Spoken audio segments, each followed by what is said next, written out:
All right, this is gonna be a heated one.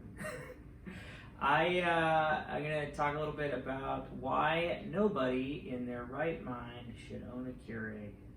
This is my opinion, but the numbers will do it justice. So that's kind of what I wanted to do today, is break down the cost of owning a Keurig versus a super automatic machine, something like the Delonghi E7300, or really any super automatic machine.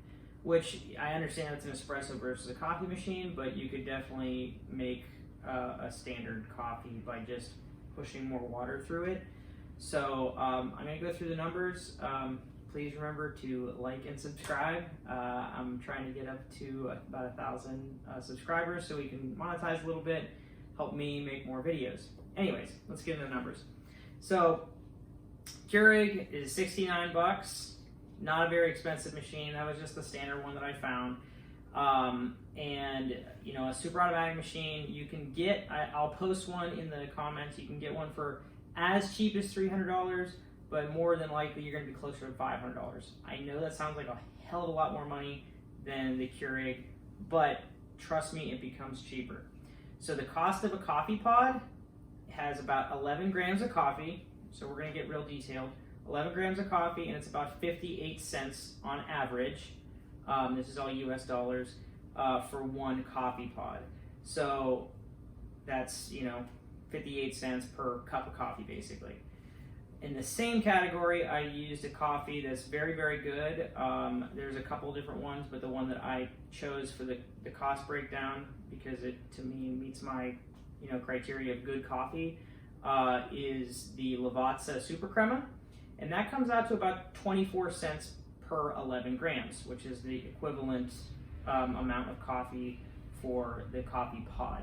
So you break that down. I did in the Excel sheet, which again I'll link in the description so you can play around with it yourself.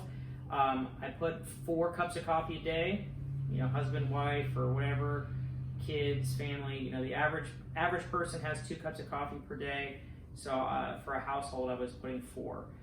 You could change that, like I was saying earlier, just to play around with the numbers. But with all that said, if you have a Keurig for 1 year, and you have 4 cups of coffee a day, that adds up to $915.80 in 1 year.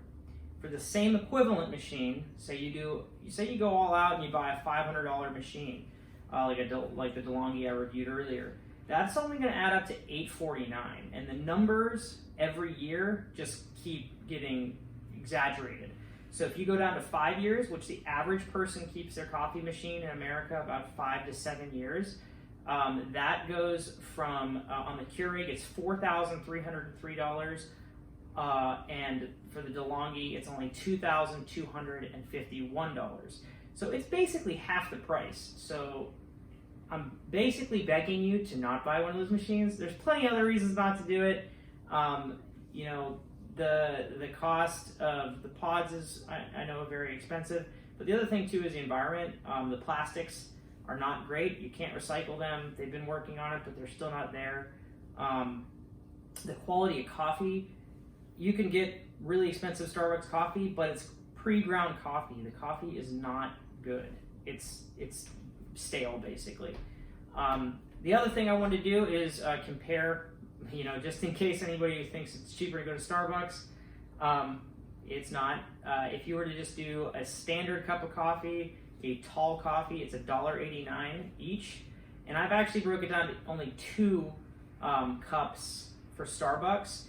And in 1 year, that's $1,379.